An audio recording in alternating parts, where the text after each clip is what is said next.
Opinion Ali Khan Mahmudabad's grandfather was Jinnahs aide who helped create Pakistan, divide India. On Wednesday, the Supreme Court granted interim bail to Ali Khan Mahmudabad, who teaches political science at Ashoka University. However, the court also made it clear that it considers this teacher's behavior and comments to be completely unreasonable and provocative, which is not expected from an educated person. For this reason, the Supreme Court neither stopped the investigation process nor cancelled the FIR. On the contrary, the court ordered the formation of an SIT, so that this case could be investigated speedily. Haryana police arrested Ali Khan on the complaint of the State Women's Commission. The controversy started over a Facebook post by Ali Khan Mahmudabad, who teaches political science at the country's most upmarket and elite Ashoka University, in connection with which the Women's Commission had issued a notice to him, asking for his appearance. But Ali Khan did not agree to come forward and instead issued a public statement questioning the Commission's jurisdiction and motives. Enraged by this, the Commission lodged an FIR against him. A political leader too lodged a complaint. On the basis of these complaints, Haryana police arrested Ali Khan. Later, a local court sent him to judicial custody. After this, a petition for bail was filed in the Supreme Court on behalf of Ali Khan, and the lawyer was Kapil Sibal. The Supreme Court granted interim bail to Ali Khan but expressed deep displeasure over his intentions and actions. In fact, Ali Khan Mahmudabad had raised the issues of mob lynching, etc., in his social media post while taking a dig at Colonel Sophia Qureshi, who gave a media briefing during Operation Sindoor, and instead of discussing the Pakistan-sponsored terrorist attack in Pahalgam, he tried to divert the debate to some other direction. It seemed as if India's strict action against Pakistan was not tolerable to Ali Khan, or he did not like India's attempt to give a strong symbolic reply through Colonel Qureshi to the fundamentalist rulers and military officers of Pakistan who propound the two-nation theory. The Supreme Court termed this attitude of Ali Khan as dog whistling, i.e., an act under which you try to provoke people and communities through gestures and try to polarize them. The Supreme Court clearly said that when the country was trying to teach Pakistan a lesson under Operation Sindoor after the terrorist attack in Pahalgam in which 26 people lost their lives, Ali Khan Mahmudabad tried to take the debate in another direction through his post, which cannot be justified in the name of freedom of speech in such an environment. The question arises as to why Ali Khan Mahmudabad did this. The answer is that Ali Khan not only teaches political science but also does politics himself, is very active in it, and has been associated with the Samajwadi Party.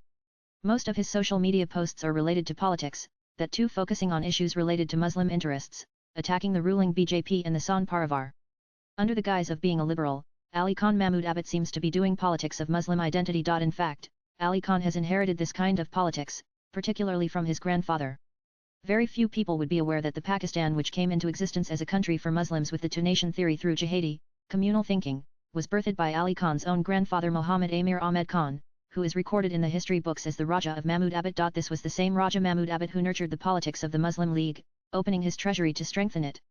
Mahmudabad was a very prosperous talukdari in the then United Provinces, and currently it is a part of Siddipur district of Uttar Pradesh and is also an assembly constituency. Raja Mahmudabad formerly played the role of treasurer of the Muslim League. Raja Mahmudabad was a close associate of Pakistan's founder, Muhammad Ali Jinnah, and was deeply involved in the conspiracy to create Pakistan by dividing India. It would also be interesting to note that the founder vice-chancellor of Aligarh Muslim University, from which the poisonous tree called Pakistan got the most enrichment, water and ideological support, was Raja Mahmudabad's father, Muhammad Ali Muhammad Khan, the then king of Mahmudabad. In terms of communal extremism, Raja Mahmudabad Muhammad Amir Ahmed Khan was 2 steps ahead of Muhammad Ali Jinnah. The situation was such that while Jinnah kept saying that people of all communities could live together here after the formation of Pakistan, Raja Mahmudabad was intent on creating Pakistan as an Islamic state in 1939 itself. A glimpse of this is clearly seen in the letter that Raja Mahmudabad had written to one of his friends and historian Mahbul Hassan. He had written in the letter, "When we speak of democracy in Islam, it is not democracy in the government but in the cultural and social aspects of life. Islam is totalitarian, there is no denying about it. It is the Quran that we should turn to. It is the dictatorship of the Quranic laws that we want and that we will have, but not through non-violence and Gandhian truth." This letter gives an idea of how violent, jihadi and communal the thoughts of Raja Mahmudabad were. Keep in mind that when this letter was written, Jinnah was not that radical and had scolded Raja Mahmudabad for writing such a letter. Jinnah was also worried that if such ideas about what the future Pakistan would be like came out, then his Pakistan project might be in danger. Even though Jinnah wanted to keep his real intentions hidden, Raja Mahmudabad had no such problems. That is why he also played an important role in the formation of the Muslim National Guards. This organization not only left no stone unturned in killing Hindus and Sikhs on a communal basis before the partition of India, but also during and after that loot, murder and rape were its agenda, and it did not hesitate to use swords and guns. However, when it was decided that Pakistan would come into existence, Raja Mahmudabad thought of saving his properties. After all, he had real estate worth hundreds of crores not only in Lucknow and its surrounding areas, but also in Mahmudabad and many parts of the country. Even though Muslims influenced by their communal thinking were flocking to their dream country, Pakistan, leaving behind their permanent properties, both Jinnah and Raja Mahmudabat were worried about their palaces and the rest of their permanent properties that would remain in India. It is well known that even after becoming the Governor-General of Pakistan, Jinnah kept pleading to retain his right over his palatial house in Mumbai, kept writing letters to Jawaharlal Nehru, kept dreaming of collecting the rent of the house, and kept dreaming of visiting there from time to time. But very few people know what trick Raja Mahmudabat played to save his property worth crores and how he played it. Famous historian Ishtiaq Ahmed has revealed this in his article written for the newspaper Friday Times, published from Pakistan. He has said that when Jinnah came to Karachi from Mumbai on August 7, 1947, to take over the reins of his dream country, Pakistan, which was taking shape a week later, Raja Mahmudabat also came to Pakistan like him. But as on August 14, 1947, when Pakistan was officially, artificially, coming into existence as a separate country for Muslims, Raja Mahmudabat had mysteriously left Quetta a day before in a Dakota plane for the Iranian city of Zaydan. Raja Mahmudabat himself was a Shia, and he had gone to Shia-dominated Iran as part of a well-thought-out strategy to create a special excuse. Ishtiaq Ahmed realized this when he wrote an article on the fundamentalist aspect of the Pakistan movement in 2002, and as soon as this article was published, he received an email from one of Raja Mahmudabat's grandsons with a request to write an article in which it should be strongly put forward that Raja Mahmudabat had left Quetta and gone to Iran on August 13 itself, and hence he was not a citizen of Pakistan. The intention was to prove that since Raja Mahmudabat was not in Pakistan on the day it came into existence, his Indian citizenship should continue. The effort was to ensure that his sons and grandsons achieve what Raja Mahmudabat could not in his lifetime. The focus was on the property of the Mahmudabat estate. On the one hand, getting Pakistan, and on the other hand, not losing their property in India, was the dream of Raja Mahmudabat and his heirs. But this intention of Raja Mahmudabat and his heirs could not succeed. First, their dream country itself lost its steam, that too within just a decade. Raja Mahmudabat had thought that after the success of the Pakistan project, he would rule there comfortably. But in Punjabi-dominated Pakistan, with the death of Jinnah, the clout of all those who were most intent on creating Pakistan vanished. The Punjabis gave them a clear signal that there was no place for the dominance of Muhajirs in Pakistan. Only the sons of the soil would rule here. All the Muslims who migrated to Pakistan were declared Muhajirs refugees with the establishment of Pakistan. Raja Mahmudabat and all the special and not so special people like him who had played big gambles to turn the dream of Pakistan into reality, even not shying away from shedding blood and doing communal politics, were reduced to second-class citizens. The truth is that the entire power of the Muslim League came from the then United Provinces, Bihar and Central Provinces, where Muslims voted heavily for this party at that time. The Congress used to be a Hindu party for them. Most of the big leaders of the Muslim League were from these areas. But after the formation of Pakistan, the situation became such that all these Muslim League leaders became strangers in the country of their dreams. Pakistan was formed, but the power there remained with the leaders of the Punjab province of Pakistan. All the others remained under their thumb. The same trend has been going on to date, as Punjabi Shehbaz Sharif is ruling Pakistan as the Prime Minister, while Punjabi Mullah General Asim Munir is the head of Pakistan's army. With the formation of Pakistan, the Punjabis drove the Muhajirs straight to Karachi, ahead of which there was only the Arabian Sea. This was the reason that, as a party fighting for the rights of the Muhajirs, the center of MQM's movement later became Karachi, and gradually its influence ended in Karachi as well. As far as Raja Mahmudabat's activities after the creation of Pakistan are concerned, after initially staying in Iran, he went to Iraq. He was accompanied by his wife, Rani Kanai's Aide, and his 3-year-old son Muhammad Amir Muhammad Khan, who later came to be known as Suleiman Mian.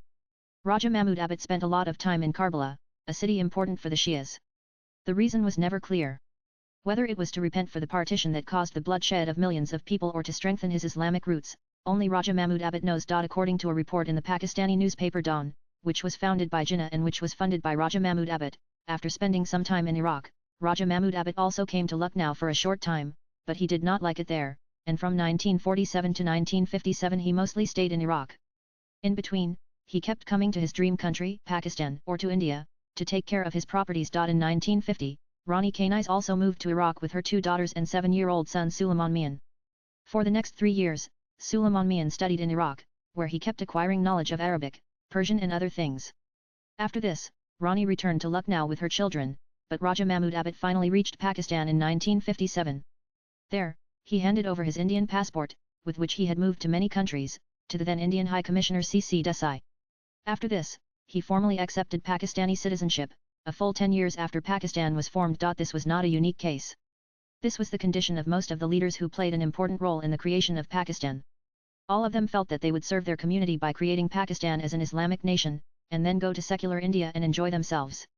Zulfikar Ali Bhutto, son of Shahnawaz Bhutto, one of the big leaders of the Muslim League, who himself formed the Pakistan People's Party and later became the Prime Minister of the country, surrendered his Indian passport in 1967.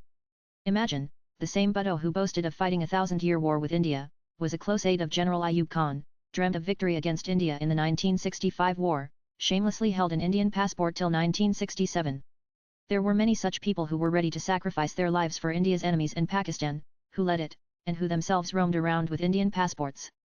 Raja Mahmudabads and Bhutto were the more famous names. After the 1965 war, the Indian government implemented the Enemy Property Act in 1968, under which the properties of those people were confiscated who were either in Pakistan or whose children were sitting on their properties in India.